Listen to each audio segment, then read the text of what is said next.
donc tika ko juger église catholique te ya baba paye baza trop na nzela tozonga tobanga kanda nzambe tozala double jugé. Dieu pardonne mais les conséquences du péché restent. Voilà, Aigle News télévision pour vous informer de partout au Bozomaka. Mbote Pebebulamo, l'émission Biso Mokomalelo, na tenu samine sengwa baiti bozwami baike topé tuluku pona kolanda bongo émission Biso Mokomalelo. Il peut y avoir plutôt un peu mon corps ya basali na Nzambe oyo ko décortiquer na ye sur l'actualité oyo za cadrer na situation actuelle ya basali na Nzambe ya mboka na biso. C'est quoi notre thème, c'est quoi notre sujet? Comportement nini to lolenge nini mosali na Nzambe ko se comporter devant cher oyo bana Nzambe bakozia kolia liloba esantu maloba Nzambe ndenge nini attitude nini façon nini manière nini mosali na Nzambe ko transmettre message ya bana Nzambe et comme malamu par rapport à l'actualité de biso mokomalelo oyo to ko mona ba pasteur ba commission le la ring to lieu ko régler ba compte. Tu es un peu l'abino évangéliste Nicole Ilunga. Il peut y avoir plutôt que sombeti na makanisi longo na ye na thème topé sujet oyo na utikoloba awana oyisi kamboti na maman Nicole. Mbote papa Christian. Bonne santé. Santé, ça va par la grâce de Dieu. Voilà. Kaka nik to tuko annoncer batu ba royeba. Ça mon seigneur Nzambe nous rappelons na batu Rolanda biso kozali bongo évangéliste. Et moi pour que ça soit qui va détailler monsieur Zali. Oui, nazali évangéliste Nicole Ilunga ndenge papa Christian Autoloba na mosali Nzambe et puis na encadrera plus mingi ba maman na lobela plus mingi pe ba mabota oyo ezana ba problème ndenge nini on va na libala ndenge nini aux en ambiance dans la famille avec les enfants donc eza domaine na biso papa Christian. Merci beaucoup maman Nicole. Motuna na biso ya liboso ezali na sujet oyo attitude nini oyo mosali na Nzambe rekozala na yango na cher to manière nini mosali na Nzambe rekozala na cher tango ko transmettre message ya makomi santu na bana na Nzambe ya moto to approfondir mama likambo ya sujet na biso. Voilà, ok. Pour nangai mosali ya Nzambe pour na kozala liboso na chef aux d'abord mutoza connecté na Saint-Esprit. Bible zoloba na biso on donne que ce qu'on a. Tant aux les caliboso, il faut y ba déjà que olongoli bomoto, olongoli nzoto, bomi nzoto, ozoloba na molimo, oza déjà connecté na Saint-Esprit, oyo Saint-Esprit otoloba ke yende de vrais intercesseurs, oya yebi motema ya Nzambe. Pour mosala ya Nzambe oya lobi ke ya yebi Nzambe bien, c'est que papa Christian mosala ya Nzambe anakosi.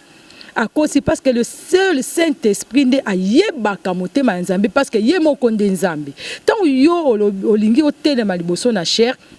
Il faut d'abord la mutu oza connecté na Saint-Esprit. Et mutu oza connecté na Saint-Esprit, tozo mona ke oza na 5 fruits ya Saint-Esprit, il faut d'abord za mutu moza joyeuse, oza mutu tondi na bolingo, oza mutu tondi na maramnyoso ya malamu na kati na yo, potango telemi liboso na cher au transmettre peuple de Dieu de la part de Dieu. Et ça te ko telemi liboso ozo bimisa Voilà, vraiment bénité na mambo yozoloba. Voilà, maman Nicole Ilunga. Actuellement, la République démocratique du Congo, Nambogo Yabiso. Autoblika moza motuya, Moussena Nzambe yambako telema pour na côté ya batu faut la connecter na Saint-Esprit. C'est une chose très importante. Mais comment le lunkani ba passer na biso ya mikolo oyo ba komisi un cher lokola ring to peut lier ko régler ba compte na ba niko mususu na ba religion mususu to kotanga ba kombo yo manuel yango ndenge nini est-ce que ça les wana penje longo bani te papa Christian na question na wana na mona ki pe moi quelque basala nzambe ba d'abord eza malamu te ba bimi na kati ya domaine où ezo lobela basali ya nzambe mosali ya nzambe to ba imitateur ya Jésus-Christ Jésus-Christ atambola na ba ye koline atika kozala la rando nde to lobela ngo ba kino ba rando na ba disciple te ou soit ba disciple na ba disciple ba za na rando entre bango na éviter depuis na bana otanga Bible de Genèse à Apocalypse na tika ko mona ngote papa Christian. Donc mosala nzambe soka aza déjà na liboso na chair azobwa ke la bandeko mususu to azosa d'abord aza connecté na Saint-Esprit. Eza déjà mosala nzambe ne fois va na ban azonga na lukozo en communication na nzambe avant le caliboso. Et ce n'est pas dit que le quoi na mosala nzambe na évangélistes ata mukolana na tambola ki malamu te fona de kaka liboso na chair non. L'église est une entreprise na bisoté. Oyo tozo mona plus mingi na Congo, en fait tozo le na Congo non. Oyo tozo mona na Congo, ba pasteur ba komisi l'église ba entreprise na bango ata mukolana la mukaki na ya za bien te kanda nenyo so esila na chair. Eza yango te. Soki aswana ki po kanda eza lisumu te. Mais kolala na kanda ndeko ma péché. Mais tant que na za problème na ndeko boy. Non le kaliboso te pona ya ko lobango liboso na chair eza déjà malamu te. Comme si on le roi bango ne ba yebi nzambe malamu. Oto longo wana. Ba passer bango na roi que non, ba yebi nzambe malamu. Alors quelque part na Bible lobi makanisi na biso bato eza makanisi na nzambe te. To moni papa pasteur Marcelo awa uti ko exclure église catholique a ba ete église catholique eza salle d'attente ya lifelo. Oyamba ki lo lengi wana penda nini pamba te nzamba za biso nyonso nzamba saka makamuna tango na ye yenda ko juger na match c'est na biso ne juger point yo yamba ki jugement o ya catholique to communauté wana mo yamba ki ngonde ngeni te eza d'abord malamu te Bible lobi na biso na 1 Jean 4, versets 7 à 8, Tolingana, bien-aimés, aimons-nous les uns et les autres. Mutu oyo azana bolingo na ndeko na ete seke na amona nzambe te. Et mutu oyo nanu akute na nzambe te seke abengami te. Comment yoko benga mosali na nzambe oloba mabe pona bandeko. Nini ezolakisa ke façon yo sambela nde façon nzamba lingi. Et ça yango te église catholique na ebité pourquoi le biboto ko juger te to juger ba l'église selon biso nzambe atikali koloba d'une part on a mon Bible balobi ke verset oyo donc église catholique ou bien à différencier catholique protestant ni natikali komona ngote na Bible il ko exclure bandeko bino salle d'attente ya li le sang pourtant donner après c'est le pourquoi et puis et là comme sous pour nécessiter ba réponse ba passer mon sous ba réponse et là comme sous il y a pas ces allées tant lobby mettez ça dans les réseaux sociaux donc bato comme qu'on vivre actuellement na ba buzz il y a YouTube, il y a buzz, il y a Facebook au lieu de servir l'Éternel le lingue longo bani est-ce que le lingue wana pene ko pousse et ko ça la fierté to dignité et je peux sa dignité na ba set nzambe yango eloko nazaki koloba pe na lobela ngo chaque fois papa Christian na ba émission to ba ma solo na beta kake to réseaux sociaux eza lieu te auto comme sambisa bato non. Bon tant ba internet ezala raté na ba famille to na ba église ba ko résoudre ba problème ndengenini comment yoko keloba ke église catholique eza salle d'attente nani mutaye bisio c'est que yo loko yebi ke salle d'attente c'est que yo posa na salle d'attente est-ce que pas la salle d'attente Yesu on peut dire ça te pour muto yeba ke o eza salle d'attente ya li felo bien c'est que yo posa na kati wana pour bato baza na Christ na ba o baza na bato Satan to koza baninga te to ko yeba na te. Mais yo yebi bango ndeni oyebi bango seke yo pokutana na bango kuna oyeba na bango bongo mutu oyo atondi na molimo mosanto mosali ya nzambe o atondi na molimo mosanto ko juger te Bible lobi na biso ne juger point enfin que nous ne soyons pas jugés liloba ya suka ya vie ya mutu eza nzambe to mona pe bato bele baza basango banani me mukola suka toyebi te tanso yo zo kanisa yo simba Bible ya munene mukola suka mona po kotilola te yango na lobi ke mosala nzambe oyo akotelema lobi na oke ya yebi nzambe bien c'est kakosi yo to comme si nzambe lokwa noko na bango te ndika lokwa yebi volonté ya nzambe ya yebi yango eza malamu te ngai vraiment en plus alobi tiango na réseaux sociaux donc pourquoi basala nzambe belé to sala su musala ndenge sengeli te to komi ko luka ba bezi lokwa batu ya mukili OK biso il faut batu ba copier makambu na biso to copier ya mukili te Bible lobi nous sommes pas de ce monde nous vivons dans ce monde mais nous sommes pas de ce monde toi ba le kinzela nde to vandi bo papa Christian ngala lobango chef to na kata train mutu na mutu okita na arena e fin du monde la fin du monde les autres sont mutakangi miso ala kufi mutu na mutu kita na arena ye et to bossa na teke nzambe mutu ayebi mukolo ya ba temps de ba signe de temps de la fin nyonso salami mais mukola koya mutu ayebi te mutu pazo samena ndenga solo nzambe ka mutu ayebi na Saint Esprit yango na lobaki ne bandeli mosali ya nzambe po atelema liboso il faut azala connecté na Saint Esprit et mutu aza connecté na Saint Esprit toyebaka na ba fruit ya Saint Esprit. Déjà muto ana bolingote envers ndeko na ada na Saint-Esprit. Muto azada na kanda aza na rando ou bien aza na rancune na ndeko ne ana Saint-Esprit. So comme on pasteur moko atelemi liboso to azui caméra na ye. Ache liboso pour critiquer mon sala nzambe mususu, c'est que a mon sala nzambe te. Ou soit abimi libanda ya makambo azo sala. Et ça déjà d'abord malamu te. Il faut d'abord tozala na kati ya bonzambe po to luka to convaincre ba oyo bazana nu na kati ya Christ ba ya. Soki biso na biso to komi koloba na mabe. C'est que to komi na suka biso pe to perdre. Maman Nicole Ilunga en tant que mosali na nzambe comment na maima somi koleka l'église corps du Christ. Ah wana pili mokati du Congo parce que on rappelle que diable a frappé qui penza makasi quand il ba na nzambe na année 2020. Tout le monde qui va passer sur les réseaux sociaux, tout le monde qui va passer sur les poster, hein, poster pour nous cambaraka et structure va passer sur les gens, on a les kiyo, bisous de Tony Sabastad, le gars JB na wera. Comment on a actuellement ils ont maté pour pousser na kaka. Lecture n'union que ça en avenir et Église corps du Christ. Est-ce que on est toujours proche? Il y a bonzambe to bon moto lati pendant tout.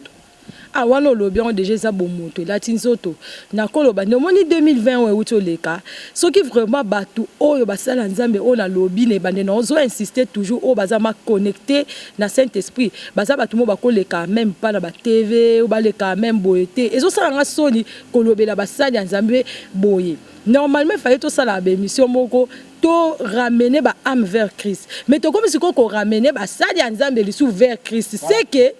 baso basala nzambe te ozo comprendre 2020 oyo toyo kankana sango en tout cas pandémie oyo ebomi ngana olo bango ke eza pandémie te pona ngana loba ke nzamba telemisi mukili pona olakisa batu ki aza nzambe lokola loba ki ke après mbula oya Noël baka oboma su mukili te mais a telemisi pona nga a telemisi mukili po alakisa mukili ke naza nzambe. Mais basali nzambe o ba oloba kombo nzambe ba bina mukola suka batu ba roya ba faux prophète ba rozala nzambe yuma maman Nicole nzambe comme le roi yuma bango baba yanke papa Christian nzambe la biso bima yuma te au moins nzambe la biso dans le calme il agit asala na makelele te d'abord place au kuti makelele nzamba za te nzamba kozala jamais place à mobulu nzamba kozala jamais place à batu ba rancune ozande ozabo ande konanga quand de koya parce que Jésus silika etonga mona ki batu bazoteka na temple ya papa na ye apanzi bango mais abomanga batu wana te aboyaka pe bango talinga justement kolakisa bango ke lieu o eza lieu ya mambo osala te na ko silikela onde konanga oselele obopoani mais so na lali na kande komi en wona eza susu bonzambe te comment yo bana ngala tondisaki batu nga menga na yebi ke tanto te ya biso te meto te ya batu Yesu Kristu tozo yambisa bango Jésus Christ nde balobi ke mutu oya botami nanu ya sikate abengami te fo okufa po obotama ya sika kokufa cela veut dire quoi oboma nyonso ya nzoto et puis ozwa ya molimo nazara toujours plus mingi na yemba moi extrait wana oyo frère mon na yeba apete sonem ta yembango mais aloba il me faut mourir premièrement pour naître en Dieu. C'est la loi du Bible, la voie de la mort est une ouverture vers la vie, comme les grains de blé qui est tombé en terre. Cela veut dire quoi, papa Christian? Bomana nous autres,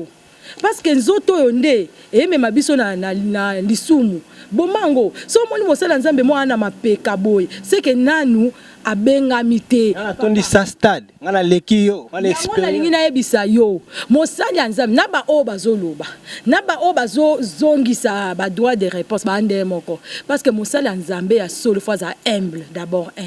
pe bato yo tondisi te bazolanda ndeza lokola nzoi azolanda sucre biso to na Yesu Masiya kati na biso bato bazoya ba oyela biso te bazoya la lilo bande na baki ne bandelike on donne que ce qu'on a.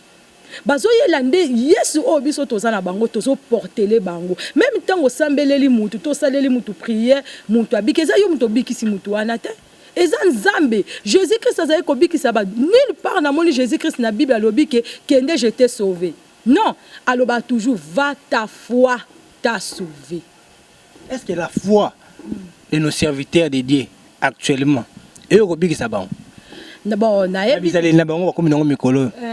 omoni wana vraiment et amambo nzambe papa Christian na question wana mususu pa ko banda mabe mais soki a se repentir azongi vraiment et pas makolo ya Yesu azongi vraiment bien papa na sumukaki na mipesa na mama mukili na zongi balobi il est miséricordieux azana limbisaka mais soki bazana nukaka na barando bazana nunga na tondisaka stade nga na tondisaka boye bongo bao bana bazamba ba stade ezate na bayeka lelo na ba inongo na ba idiot fa basela ka nzambe bakoloba nini ba stade ezate siko bango bakoloba ni batondisani bazamba actuellement na kina pasteur a commis arbitre ba misa mokili toki dinde salobi faire fallait lekio yo tono ko banzemba wera ya kala ve dingwe le kinga na kisi te ko sangeli le côté est-ce que ça yo ka gango Nayoka parce que pasteur Denis Lessi que je salue en passant nayebiye nakobenga grand frère parce que nga na koli et pas Charles Lessi grand frère il y a pasteur Denis Lessi ce n'est pas dit que na ndima makamune mais yemutu nayebiye nalinga yembo moto nzamba kela na habite wa mission qui est profane te ba grand frère à Hollande mission yo ayebinga to yebani pe très bien. Oh, il y a une attitude, un comportement comme ça, il y a buzz. Il y a des quartiers, il y a des artistes aussi mbaté. Omoni wana na nsuli lo banzambe te yebisanga mission na bando talango édifier mutu nini na mambwana nyos eza les mambwana nzambe te wana eza nango copie na ye ndenge baloba bo sizenga parce que ba terme eloba ma na kinya wana eza copie na ye amoni ke mikolo ba omona ngali su te ndenge na vandi boy tika na bimisa na loba mambo loba wana ezo édifier peuple de Dieu na eloko te eza mate ya te eza te ke bo ezo rappeler ba tu ke to ana terme moko boye ba foyer bo ezo sala eloko te donc ozomona ke eza masano ba osala so yo za nzambe yo ko telema liboso po ba no rappeler ba tu bo moni ngande na za na nzambe non mutu ya mukilito ndoki akobanga na musika to lobite aoyeba dia ke mutu aso na pusani na ozika o lobo lobate a pusana te est-ce que yo faut rappeler mutu ke bo moni ngande na za ouais na za mutu bo non ena tina mote David avandaka kimia batu bandima ekutu te na roboma Goliath batu bandima te akenda ye moko aboma Goliath mais lobi ba memeli mutu et pas ya mokonzi ya mboko balakisi pas ça tala mutu abomi David abomi Goliath akenda ko sa publicité nulle part à ça la publicité te ba pesi bilamba mususu babi Goliath anaza suka lata bilamba. Qu'est-ce que David avait fait? David a tali ameki yango alati bilamba wana ameki ko chapali bosa mibala monika keza yete. Alors non bolongo langa bilambo. Cela veut dire quoi? Bolati si mutu identité oyo eza ya yete. Identité wana nga nazongo lokola biso basali ya nzambe bana ya nzambe. Toza déjà na ba identité na biso oyo eza bilamba tolati te oyo eza biso na kati. Omoni koza mosana nzambe to mwana nzambe eza âme na esprit na yo. Eza oyo te. Lelo so na kufi oyo ezela mbavanda nango karata quelque temps omono simbi yango ka boyango moko ekatani namani kolelonga na komona miso mikoleka l'église corps du Christ awa na mboka biso depuis démocratique du Congo na lolenge na manière na bozalisani na bosalemi na bobikeli ya ba passer na biso actuellement oyo eza ko sala soni na miso ya bato oyo sala wa kino bango ba comment ba espère en Jésus alors qu'on espère en Jésus a raté ba imokili ba musicien profane to ba incrédible ba comme ndeko chola bana na nzambe yo pona yo nini omoni esingeli na ba pasteur congolais ko sala pour que crédibilité zonga na ngambu ya bana na nzambe parce que crédibilité kitaka nde ya ba politicien ya ba katiere ya ba misala misusu crédibilité zaka ya nzambe yango mutu bana ko bana bato bino wana bato nzambe mais actuellement et comme wana ba coopérant pour que crédibilité wana ya bana na nzambe zonga qu'est-ce qu'il faut faire batika internet batika premièrement internet batika koluka ke ba mona ngai omoni internet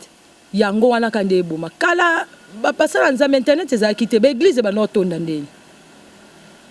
tonda ndeni batika d'abord vie ya kovanda pasteur akoma avandi boye azwi telefone ye moko live bomoni ngawa asomi mwa mutuka naye nasomi mwa voiture na ngai yango wana ozo voiture eza verse nini opesi bana na nzambe opesi bango nini o nde nakendaki pasteur oye omoni ntango na voyageaki navandaki na première classe nasalaki babanda na kotika vie wana ya komatisa mapeka ya se repentir des sujets solo. Voilà, d'abord pour se repentir bien il faut bakima na internet bazonga bakende na bazamba bakekota ba retraite bazonga vraiment bakoma penza en communion na retraite on va ça prière approvisionnement on va ça dia nzamba yoka bango espère en Jésus papa espère en Jésus mais Bible le Bible prier sans cesse siko bango balingi ba corriger nzambe mais Bible le Bible prier sans cesse papa nanga kande to vandinga na yo boye o nga na sambela déjà na ba provision na ebite mambo ozoke bandeli wapi bon soki ka yo sambela provision na poko vandi dingo na lekio na kisi na robeta yo lobika pa na minute aliwe ye lioke wapi yo bimbula ngala banda ko gêner mine fo gêner boye lobi te wana moi mosala nzambe to mwana nzambe asala concurrence te asala concurrence te ule osala concurrence na batu ezala bandeko mususu pe ba chaki biso batembe obokoma ba décembre total bino eza exemple en passant ule qui na répondre mutuana en tant que mosali nzambe servante osali nini ozoli fukama papa ta ba chio na défi tango ozo solo na nzambe eli solo ya yo na nzambe zate ke mutu fo ayokango ba bili solo sekele ya motema tango to sala ba alliance na nzambe mutu azala raté pourquoi ce qui problème est faut yo le kana internet papa batika via internet batika concurrence asomi moi Jeep aya la kisi yango na internet kutu TVT ba comment na ba internet tala niveau mettez ça à l'internet pas internet nde Yesu pourquoi pas envoyer les gens de mettre le nom de Jésus à l'internet siko wana nde wana Yesu yebisa ngai internet eza Yesu te internet eza wapesa place ya kosambisa batu non batika via ba internet batika makambo mi matisa bokule bo matisa kombo ya nzambe bokuzo matisa nde ba kombo na bino ngana tondisa ka stade wala ba yebi onka ana Congo nani ayebi stade bani bo na biso de partout to yambia wa pona bino to rappeler maman Nicole Ilunga za bon évangéliste tout ça ko décortiquer au tali actualité au komi suko ko ezoko ningisa réalité ezoko vivre nyabana na nzambe na ba pasteur na biso ya Kinshasa awa actuellement. Mais TV za radio te kotika bino bona nanu extrait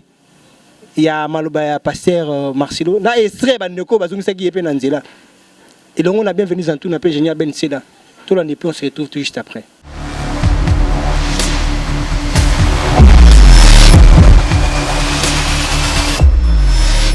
L'église catholique, c'est une salle d'entente pour aller en enfer. Ah oui? Ah oui? Mettez ça sur internet, je l'ai dit.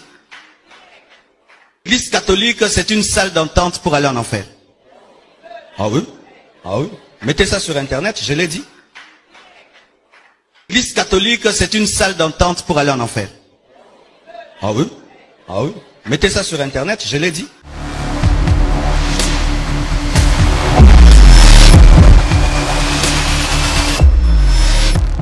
Voilà, comment est-ce que pasteur a aussi un buzz? Pasteur a dinga ayo kama minga tala mamingi po yenda za mwana kasa Yesu yenda ibi Yesu mingi. Isoni ko continue ko sala ko sala na ngambo ya na kanya ba na Nzambe. Kasi mama Nicole Ilunga ntaki mosali na Nzambe. Tango ko mona église corps de Christ actuellement ba gege ba rano ningi ba kino balobaka. Ba ko keseni makanisi. Oza ko viva kati na bango. Mosali na Nzambe to basali na Nzambe nini oyo ba minote X, Y, Z, en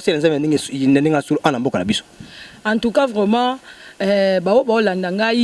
na kolo baboy na Congo omoni be église nyonso eyebana ya minene eloko ezate ekomi boy wana engam na lobi ba église nyonso ya minene oyo eyebana ba passer batunisa ba stade yo boyango na boyango parce que stade wana tango zo banda soki déjà so ba ndida ko mimatisa c'est que ça sunzambe te il fallait batika batunde baloba na place na bango ke nzamba salela kande ndenge totanga la ba totanga ona ba bible ba ba tupe basalela nzambe kala bango moko ba mibeta batolo te ba tu mususu nde ba beta batolo na place na bango basala pe ya koleka to mona pe na ba bible ba basali ba tuloko ba en tout cas na linga lisolo eli makasi bino so mona mambo eli asa na bible 250 prophètes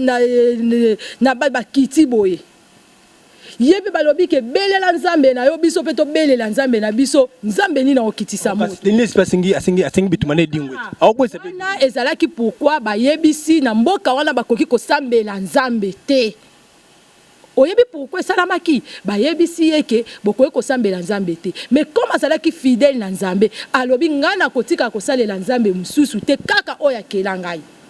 yango basalaki défi wana lokola yo lobi boy soki nzambe na yo ayanola kitisi moto mboka mobimba basali nini babandi osala nzambe Kinshasa yo koni wa pasteur nini yango ngala lobi awa ba pasteur ba yebani te pasteur oyo nyonso église na ye yebani te nde ye wana zo sala nzambe solo wana ba kusala besi ba yo po boyi ba eloko te neti pasteur Charles nazolo ba pasteur Charles les na lobi Denis les cité Charles les bien que mikolo aza na Suède aza na kini te mais na Paris natika komona côté moko ta leka amikumisa ngai na sala ngai kutu obi combien de ba pasteur abimisa babiso nyonso to bimie pa na ba muze edi na bala pe ya kala basami kama menene nzai malamu bango wana basabi loko teka ba prêtre ba ka ba bimi olelo yango likamnyangi na loba c'est important Charles les abimisi to benga ke patriarche ya mi pesa kombote biso nde bana na ye to pesa ye kombo parce que aza papa akoli déjà ko azana ba koko akomi pa mukolo avandi mais ata mukolo moko tatika ya koleka loba ke ngai na kangaka debono pe eza ye mutakanga te mutu abongolisa ba luba presque bi debono mezara quartier ba luba ngai naza ne grandi na debono mais ba papa nyoso kala bazon dimela nzambe te ba bongola mitema ba biso to zanga na ba catholique na lobi te ke catholique basambela raté basambela to banako zaki kuna to kuli kuna tout ça mais ba papa wana neso bazali komi pesa na ba coutume na bani ba bongola mitema azaki azozwa nini azotambola avenir mobimba ata mkomona tika komona mimatisa te badi na balolobi wana nzambe malamu natika komona mondimi moko te encadré to diacre moko ya nzambe malamu ya lobi ngana salaka boye ngana salaka bo pourquoi kaka corps du Christ wa lelo ya lelo pe ba ba sala bloko wana ya ba toto ye ba kana l'époque te pasteur oyo alobi na kotanga kombo te na ngala tangi Marcelo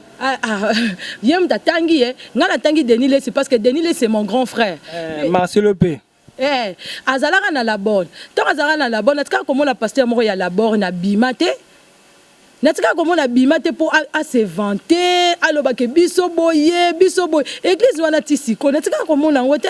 pourquoi baba apostolo bino pona bolongola bango pe basambela na basaba nzete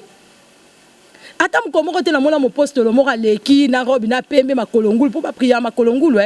bazaka na ba salite bon ce ko ba loba batondisa nini basaba nzete bikabiti so ezaka na njili na monyongo ezaka sute mais siko tolobani nani eloko ni la kisi bazaka so babandi ko adorer nzambe babeta ke instrument na minoko so mona bakote ba osele na nzambe na munoko drum sente tout na munoko ata mkomo batika hotel mate ba oyo nyonso tout oyo bazoleka na ba internet ba oyo nyonso tout ba église na bango yebana na Congo nzamba azana na katite soko ke kuna ba 3-4 mitu ezara wana omona ata musu ba uta na bona ba monde mususu ba tondisi wana. Maman Nicole Ilunga, nous voici presque à la fin de notre entretien. Mais na motuna sukana kotuna okota la caméra pour passer message na basali na nzambe nyonso okota la caméra pour passer message l'église et corps de Christ okota caméra pour passer message na parcelle pasteur Marcelo wa ça c'est pour les de base na pasteur Denis Les pour habiller mikolo de base na base nini oyo koyebisa bango na mwa mokuse. Na bandina nous na pasteur Denis Lesi parce que yé a sa famille papa Leki grand frère en tout cas vraiment oté ya bien aux arana don ya parole na ebi que une fois aux à côté ya to la na mate ya côté les mana ebité so na zarana âge ni à l'époque to so la na mate ya hôtel ma aux ana don ya parole zonga na makolo ya nzambe tolinga ko mingi oyebi que sur le pas de Jésus mobimba elongo na grand frère na tolinga ka mingi zonga tika kolanda batu nzamba sa tombola yo bezi ozoluka na yebite sozoluka yani parce que nzamba sa tombola yo oyebi kote nzamba zwa yo oyebi na kote ozalelo oso tombwama kala au moins que yo moko omilongola na nzela mais o eza parole eza voix ya nzambe ezoloba na yo ozonga mambo osala ezo honorer ote ozo honorer ta famille moko te ya corps du Christ wana eza maloba pona pasteur Denis Lesi et pona pasteur Marcelo en tout cas na banara pe ko sepela ba mateya na yo mingi e bandeli mais obungi nzela Bible lobi na biso ne jugez point enfin que vous ne soyez pas jugés. Donc tika ko juger église catholique et là on motezo yebisa biso na kata Bible boye bisanga verso balobi que église catholique ba différencier église on église ezate tamsu ndenge yozo sambela et là on y la kisi tamsu yo mto zala église no mto zala eza nino celle d'attente ya kokenda enfer nani ayebi ko juger teya mateya londe teya kateya baba paye baza trop na nzela bapaye baza trop na nzela zongisa bango vers Christ tika ko juger batu tika ko kota eza distraction so ba mona biso na biso basali na nzambe tozo se comporter boy siko bapaye o na ba yebi nzambe te ba ko ya vers Christ ndenge nini tote ya parole de Dieu tote ya batu o esengeli kote ya wana mbala moko pe na lancer pe message na ngai na basali ya nzambe nyonso ya ba congolais c'est pour cela nalanda ki pasteur moko boye ya congolais pe ka asali assemblée soki na mboka ni na ebita lobi ke ba congolais nyonso ta moko okota lola te na molende batakaki na molende batakaki totika ko jijane entre biso na biso nzamba na posa to ramener ba âme vers ye to ramener ba âme vers Christ nde musala oyo nzamba tindi biso na mokili en tant que musala na nzambe ko salela nzambe ezali musala moko ya makasi eza facilité ko benga musala na nzambe mais eza musala efutaka koleka misala nyonso na se na moyi oyo donc to salela nzambe lolenge sengeli ko salela nzambe basali ya nzambe so omoli bitumbeleki uleki ozongisa ngala ko boma yo ngala ose non tika na nyonso zo sala kota retraite kota kene na zamba la tata bilamba ba rafia ndenge tozo tanga la ba Bible kota comment en intimité na nzambe yebisa nzambe tika nzambe abunda na place na yo bitumba toloba ke bitumba eza ya nzambe melonge eza ya biso comment biso tokomo bunda na place ya nzambe tozo kitisa nzambe oke nzambe na biso azaka toujours likolo aza le tout puissant nazo lancer message na basali ya nzambe nyonso partout dans le monde côté bozali si on nazo le beza ya ba congolais côté nyonso bozali tozonga tobanga kanda nzambe tozala double jugé biso basali ya nzambe par rapport à batumso tozala double jugé bobo sanangote tant yo lekili boso lobi ke ngai kutu nazana ngana esengo ndenge docteur alobaki nanga melave pona melaka na ngai donc yo zotinda pe baninga ba mela mais ka Bible lobi alcool na Saint Esprit yo kanaka te tant zotinda baninga so ba meli ba lekisi bake basali ba débauche basema mususu oyebi ke kanda nzambe rokwelela yo kanda nzambe okwelela yo pozolo bana basa bandimi ko bala basimi bale misato eza permis keba David a salakango mais conséquence du péché reste. Dieu pardonne mais les conséquences du péché restent. To bossa no to sala lelo te parce que conséquence nango et landati na 4e génération na biso. Ezaki message pour la binonion surtout basali nzambe. Merci beaucoup maman Nicole Ilunga ba mboka ba biso de partout. Tamai pour la binongo évangéliste Nicole Ilunga pe ba petobete ki masolo sur ma réalité za koleka. Na basali nzambe na biso awa na bilo wati Congo particulièrement na Kinshasa oza ko sa pena bosoni bonkele mawa. Et aussi penza kitoko te na miso bato pe sinza ben crédit bakoma bongo ko juger bango pe basali na nzambe bakoma bongo ko seka bana na nzambe. Restez connectés et branchés. Abonnez-vous massivement sur notre chaîne Egenus Télévision et pa wapi to pe sa bino actualité ya ndenge na ndenge. Ilongo na maman Nicole Ilunga mosali na nzambe to kabola ki makanisi mokolo malelo na émission na biso oyo et s'il était tout ça n'est super émission pour continuer à décortiquer l'actualité c'est belé na ngambo ya bana na nzambe botika malamu kimia ya nzambe et umelo mabota bino merci d'être venu à tout na sima caméra merci l'ingénieur Ben Seda oyo a réalisé émission oyo toza on a pour aussi bino musala to dengi bino mingi au s'abonner massivement na chaîne na biso Egenus Télévision merci et au revoir.